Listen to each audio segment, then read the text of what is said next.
உலக மக்கள் எல்லோருக்கும் வணக்கம். இது உங்கள் அம்பிகை ஜோதிடம். நான் உங்கள் ஜி கோபால் பேசுகிறேன். இன்னைக்கு நம்ம பேசக்கூடிய தலைப்பு என்னன்னா மே மாத பலன்கள். இந்த மே மாத பலன்கள் ஆகப்பட்டது தனுசு ராசிக்காரங்களுக்கு எப்படி இருக்க போகிறது, இதை பத்தி தான் இந்த வீடியோல டீட்டெயிலா பார்க்கிறோம்.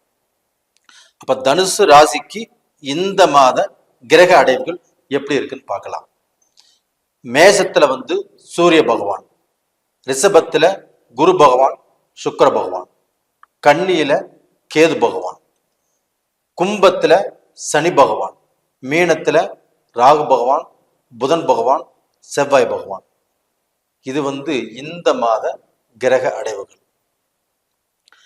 இப்ப இந்த மாத கிரக அடைவுகள் ஆகப்பட்டது தனுசு ராசிக்காரங்களுக்கு எப்படி இருக்குது அப்படின்னா, இப்ப இந்த 3ஆம் இடத்துல சனி இருப்பது உங்களுக்கு என்னைக்குமே நல்ல விஷயம்தான், ஒரு ஆறுதல் தான்.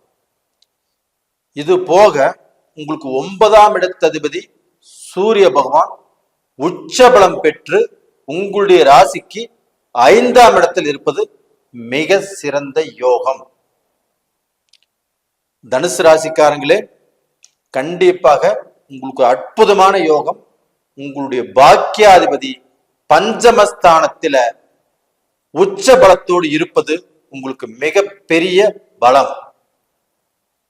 அதே சமயத்துல உங்களுக்கு குரு பகவானாப்பட்டது 5ஆம் இடத்துல 6ஆம் இடத்துக்கு போயிட்டாரே, இவர் எவ்வளவு கஷ்டத்தை கொடுக்க போறாரு, 6ஆம் இடத்துல மறைஞ்சிருக்கிறாரே, நம்மளுக்கு பைனான்சியல் பிரச்சனை கொடுத்துருவாரா, தொழில நஷ்டத்தை கொடுத்துருவாரா, இல்ல எதிர்பார்த்த காரியத்துல ஏமாற்றத்தை கொடுத்துருவாரா, என்ன செய்வார்னு தெரியலையே அப்படிங்கிற கொஞ்சம் வருத்தங்கள் உங்களுக்கு இருக்கலாம்.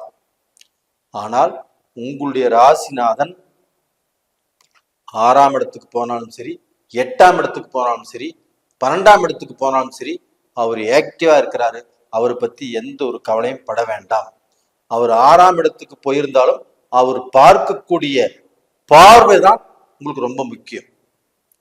அப்ப அந்த குரு இருக்கக்கூடிய ஸ்தானத்தை விட பார்க்கக்கூடிய ஸ்தானத்துக்கு தான் பலம் ஜாஸ்தி.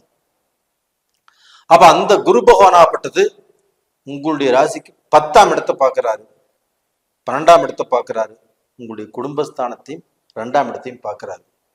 இதுக்கப்புறம் என்ன வேணும்? தனுசு ராசிக்காரங்களே, உங்களுடைய வாழ்க்கையில 7.5 சனி விலகி இருந்தாலும் ஒரு சிலருக்கு அவங்களுடைய ஜாதகத்துல, ஜென்ம ஜாதகத்துல நடக்கக்கூடிய தசா புத்திகள் சாதகமாக இல்லாததுனால 7.5 சனியே விலகி இருந்தாலும் அந்த 7.5 சனியில பட்ட கஷ்டங்களை இன்னுமே பட்டுட்டு இருக்கிறாங்க. அப்ப நான் எந்த விதத்திலையும் நான் தலையெடுக்க முடியாம போயிட்டு இருக்கிறேன். சொந்த பந்தங்களும் என்னை மதிக்கிறது இல்லை, அடுத்தவங்கனால நான் பாதிக்கப்பட்டுட்டேன், என்னுடைய பணம் போச்சு, நகை போச்சு, என்னுடைய வளர்ச்சி எல்லாமே ஸ்தம்பிச்சு போயிடுச்சு. ஒருத்தர்கிட்ட கடன் வாங்கினேன், கட்ட முடியல, கொடுத்த பேச்சை காப்பாற்ற முடியல, வேலையிலும் ஒரு சந்தோஷம், ஒரு நிம்மதிங்கிறது இல்லை, ஒரு பிசினஸ் பண்ணினேன், நல்ல முறையில் இருந்தேன், அப்படியே சரிஞ்சு வெளியில வந்துட்டேன். அப்ப இதுக்கெல்லாம் என்ன காரணமே தெரியலையே அப்படின்னு புலம்பிட்டு இருக்கக்கூடிய தனுசு ராசிக்காரங்கள் இன்னும் எத்தனையோ பேர் இருக்கிறாங்க. இந்த 100%ல ஒரு 20%, 30% பேர் தான் ரொம்ப நல்லா இருக்கிறாங்க. அது போக ஒரு 40% பேர் ஆப்பட்டது ஒரு ஆவரேஜா இருக்கிறாங்க. அது போக இருக்கக்கூடிய 30% பேர் ஆப்பட்டது கஷ்டம்தான் பட்டு இருக்கிறாங்க. அவங்க கஷ்டப்படுறதுக்கு காரணமே அவங்களுடைய ஜென்ம ஜாதகம் தான். முதல்ல உங்க ஜாதகத்தை நீங்க எப்படி இருக்குன்னு ஃபர்ஸ்ட் பாருங்க. உங்களுக்கு நடக்கக்கூடிய தசா புத்திகள் எப்படி இருக்குன்னு பாருங்க. அந்த தசா புத்திகள் தான் உங்களை வழி நடத்தும். அதை முதல் மைண்ட்ல வச்சுக்கோங்க. அதுக்கப்புறம் ஆப்பட்டது அந்த சூரிய பகவான் ஆப்பட்டது உங்களுக்கு 5ஆம் இடத்துல இருக்கிறதுனால, 9ஆம் இடத்ததிபதி 5ஆம் இடத்துல இருக்கிறதுனால அந்த சூரிய பகவானுடைய அனுகிரகம், நவகிரகங்களின் அரசன் உங்களுக்கு பாக்கியாதிபதியாக வந்ததே யோகம். அப்ப அந்த யோகத்துக்குரிய கிரகமாகப்பட்டது சூரிய பகவான் உங்களுக்கு பதவி பலம் கொடுப்பாரு, உங்களுடைய பதவியில ப்ரமோஷன் கொடுப்பாரு, தொழில்ல நீங்க நினைச்ச மாதிரியான ஒரு வெற்றியை அடைய முடியும், அரசியல் செல்வாக்கு கொடுப்பார். கொடுப்பாரு. அரசியல்ல பார்க்க போனா 10 பேர் உங்களை பாராட்டக்கூடிய அளவுக்கு, 10 பேர்த்துக்கு நீங்க தலைவரா வரக்கூடிய அளவுக்கு ஒரு பெரிய மாற்றத்தை கொடுப்பாரு. அப்ப டோட்டலா பாத்தீங்கன்னா இந்த சூரிய பகவானால தனுசு ராசியில பிறந்தவங்க அவங்களுடைய வாழ்க்கையில இதெல்லாம் நடக்குமா அப்படின்னு நினைச்ச உங்களுக்கு அதை விட நல்ல பொசிஷனுக்கு கொண்டு போய் விடுவாரு. அப்ப குரு பகவானும் உங்க நல்ல ஸ்தானத்தை பார்க்கிறாரு, சூரிய பகவானும் உங்களுக்கு பாக்கியாதிபதியா போயிட்டாரு. இந்த 2 அமைப்புகளும் உங்களுக்கு பார்க்க போன மிகப்பெரிய யோகத்தை கொடுக்கும். இது போக நீங்க அந்த குரு பகவான் சுக்கிர பகவான் ஆகப்பட்டது இந்த மே மாசம் 19ஆம் தேதி ரிஷபத்துக்கு மாறிடுவாங்க. அந்த ரிஷபத்துல அந்த சுக்கிர பகவான் ஆட்சி, அந்த ஆட்சி பெற்ற சுக்கிரனோடு குரு சேர்ந்து இருப்பது இன்னுமே யோகம். குரு பகவானும் சுபகிரகம், அந்த சுக்கிர பகவானும் சுபகிரகங்கள், அந்த 2 சுபகிரகங்களும் சேர்ந்து அவங்க பார்க்கக்கூடிய ஸ்தானமாகப்பட்டது உங்களுடைய குடும்பஸ்தானத்தை பார்க்கறாங்க. அப்ப அந்த குடும்பஸ்தானம் இப்ப சுத்தமா இருக்குது. அந்த சுத்தமா இருக்கக்கூடிய குடும்பஸ்தானத்தை குரு பகவானும் சுக்கிர பகவானும் பார்க்கறதுனால அந்த குடும்பத்துல ஒரு கலை, ஒரு சந்தோஷம், என்னைக்குமே இல்லாத ஒரு திருப்தி. அப்போ மனைவி கணவனை வெறுத்திருந்தாலும், கணவன் மனைவியை வெறுத்திருந்தாலும், இதற்கு முன்னாண்ட அவங்களுக்குள்ள எவ்வளவு சங்கடம் சலிப்புகள் இருந்திருந்தாலும் அவங்களே நினைச்சுக்குவாங்க குடும்பம்னு இருந்தா இந்த மாதிரி பிரச்சனை எல்லாம் வரும்,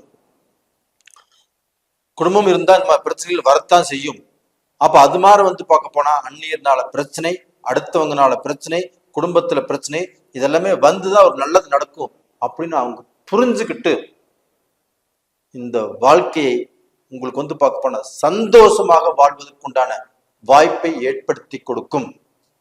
அப்ப அந்த குரு பகவானும் சுக்கிர பகவானும் உங்க குடும்பத்தை வளமாக்கிடுவாங்க. இது போக பாத்தீங்கன்னா உங்களுக்கு அந்த செவ்வாயும் அந்த ராகு பகவானோடு இணைஞ்சிருக்கிறதுனால உங்களுக்கு 5ஆம் இடத்து அதிபதி செவ்வாய் பகவான், அந்த செவ்வாய் பகவான் ராகுவோடு இணைந்திருப்பதனால கொஞ்சம் டென்ஷன் ஆகும், கொஞ்சம் கோபங்கள் வரும், எந்த இடத்துல எதை பேசணும்னு தெரியாது, நினைச்சதை நினைச்சபடியா பேசிடுவீங்க. அப்போ தொழில் செய்யக்கூடிய இடத்துலையோ, ஒரு பிசினஸ் பண்ணக்கூடிய இடத்துலையோ, ஒரு வேலை செய்யக்கூடிய இடத்துலையோ, ஒரு சுபகாரியங்கள் பத்தி பேசும்போதோ உங்களை அறியாமல் நீங்க ஏதாவது ரூபத்துல தப்பா பேசிடுவீங்க. அப்ப அந்த இடத்துல மட்டும் அந்த செவ்வாய் ராகுவோடு இணைந்திருப்பது, அதனாலதான் நமக்கு இந்த மாதிரி சூழ்நிலை வருது அப்படின்னு தெரிஞ்சுக்கிட்டு நீங்க அமைதியாக இருந்துக்கிறது ரொம்ப ரொம்ப நல்ல விஷயம். அப்படி அல்லாமல் நீங்க பார்க்க போனா உங்களை அறியாமல் ஒரு விஷயம் பேசுறீங்கன்னா அதனால தப்பு உங்களுக்கு நடக்க வேண்டிய காரியங்கள் நடக்காமல் போவதற்கு வாய்ப்பு இருக்குது. அதனால கொஞ்சம் அமைதியா இருங்க. அதே சமயத்துல இந்த குரு பகவான் 6ஆம் இடத்துக்கு போகும்போது நாம கொஞ்சம் கடன் படக்கூடிய வாய்ப்புகள் உருவாகும்.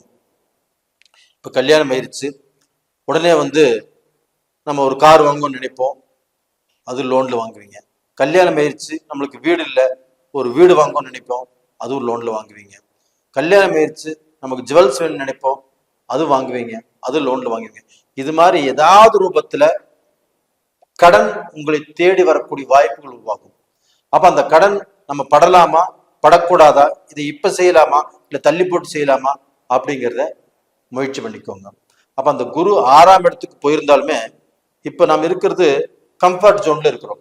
5ஆம் இடத்துல குரு இருக்கும்போது எல்லா வசதிகளும், வேலை, வீடு, குடும்பம், மனைவி, அந்தஸ்து, இது எல்லாமே நல்லா இருந்துச்சு. இது இந்த 6ஆம் இடத்துக்கு இந்த குரு போகும்போது நம்ம சேலஞ்சிங் ஜோன்ஸ், அப்ப ஒரு விஷயத்தை எதிர்பார்த்து இதை நம்ம சக்சஸ் பண்ணணும் அப்படிங்கிற ஒரு இடத்துக்கு வந்துருவோம். அப்ப அந்த சக்சஸ்ங்கிறது நடக்குமா அப்படின்னா கண்டிப்பாக நிதானமாக செயல்பட்டால் அது சக்சஸ் ஆகும். அப்ப நீங்க எடுக்கக்கூடிய காரியங்களை, நீங்க முயற்சி பண்ணக்கூடிய காரியங்களை கண்டிப்பாக நீங்க சக்சஸ் பண்ணிடுவீங்க. எதை பத்தியும் கவலையே பட வேண்டாம். அதே சமயத்தில் இந்த குரு 6ஆம் இடத்துக்கு வரும்போது ஒரு சிலருக்கு அப்புறம் இந்த வயிறு சம்பந்தப்பட்ட பிரச்சனைகள் வரும், த்ரோட் சம்பந்தப்பட்ட பிரச்சனைகள் உருவாகும். இந்த மாதிரி பிரச்சனைகள் கண்டிப்பாக உங்களுக்கு சில பாதிப்புகளை கொடுக்கும். அப்படி இருந்தாலும் நீங்க மருத்துவ ரீதியாக பார்த்து அதை கிளியர் பண்ணிக்குவீங்க, ஒன்றும் கவலைப்பட வேண்டிய அவசியம் இல்லை. அப்போ டோட்டலா பார்த்தீங்கன்னா இந்த தனுசு ராசிக்காரங்களாகப்பட்டது வளர்வதற்குண்டான வாய்ப்புகள் நிறைய இருக்குது. கண்டிப்பா நல்லா இருப்பீங்க.